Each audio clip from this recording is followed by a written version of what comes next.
Here, question is, if A is 25% more than B, then B is what percent less than A? At first, we let A is 25% more than B. So, A is more, B is less. So, let B equal to 100.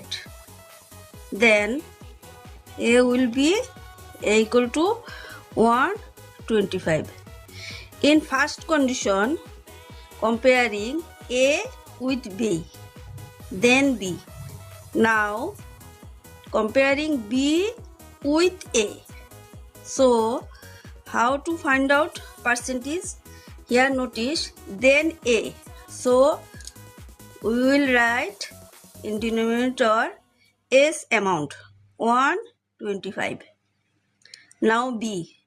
How much less? B 25 less. So 25 into 100.